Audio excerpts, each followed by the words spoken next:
Hello and welcome to SMI Spotlight. I'm your host, Dr. Javier Amador. I've got two great guests with us today. I'll start by introducing Jimmy Haslip. Jimmy is an acclaimed bassist, a producer, composer, and songwriter, probably best known as a founding member of the jazz fusion band Yellow Jackets.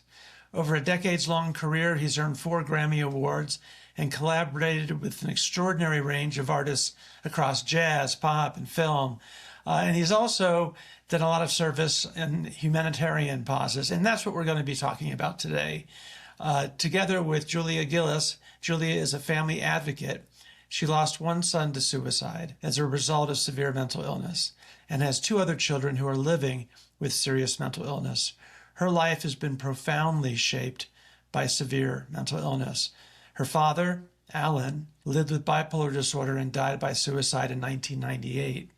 Julia has spent years honoring her father's legacy, particularly his song, One by One, and supporting organizations that help families navigate severe mental illness. After discovering the Treatment Advocacy Center, she credits TAC with giving her hope, practical guidance, and a path forward during a time of very deep crisis in her family. So I mentioned the song One by One. Well, she and Jimmy have partnered to create a musical album, the proceeds of which will benefit Treatment Advocacy Center. I'll let Julia and Jimmy tell you a little more about this important project. So my dad wrote commercials, and this song, One by One, was written for a national-wide campaign to promote love. It was to promote love. And my father's slogan was break the hate habit, love your neighbor.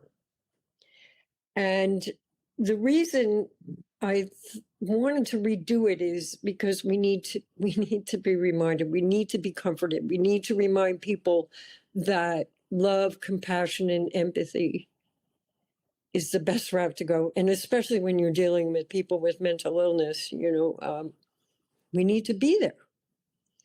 So my dad wrote the commercial, and it was Break the Hate Habit, Love Your Neighbor. And I think it was written in 1968, 69. And I think it was because, how we try to put timing in our head is after Martin Luther King was assassinated. So I think that's what fueled him writing that song. What was it about the song One by One and Julia's family story that made you want to be a part of doing this? Well, it was even more than the song, but the song is great. It's a beautiful song. That became the anchor piece of music to start building a repertoire.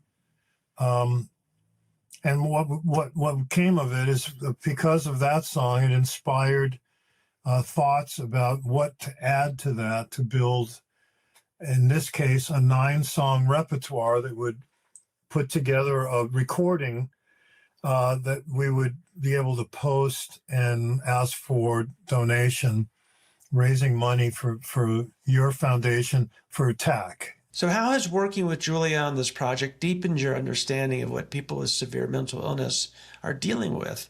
And how can music help?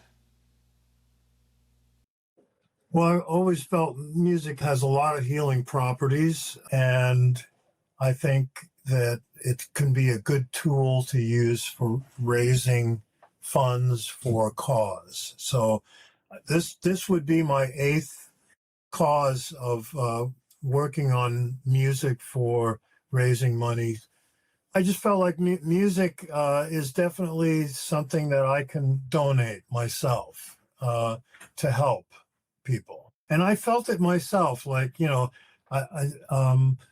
let's just say you're having a bad day and you put on a piece of music and it makes you feel much better. I mean, it's something as simple as that. So I feel fortunate that I became a professional musician. It's been 60 years of playing music professionally.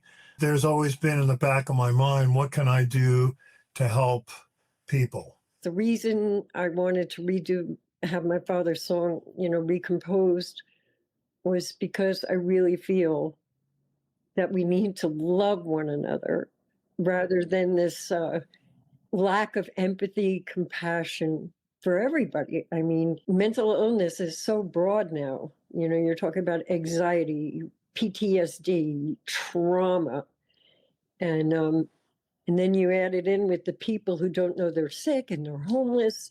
You know, because I read Dr. Torrey's book, Out of the Shadows. It's a very difficult read for me. You know, sometimes I have to put it down because it's touching so close to home for me.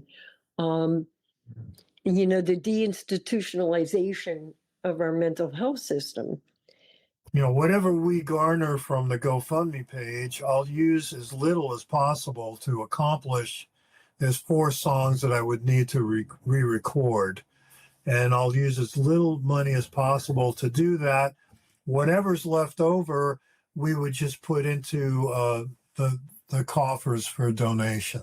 Thank you, Jimmy and Julia, for telling us a little bit about this ambitious and generous fundraiser and your motivations behind doing it. If you'd like to help Jimmy and Julia with the production cost of this album, please go to GoFundMe.com. GoFundMe.com. And you can search for Jimmy Haslip or Julia Gillies, or you can search for Mental Health Music Project. Again, that's GoFundMe.com, Mental Health Music Project.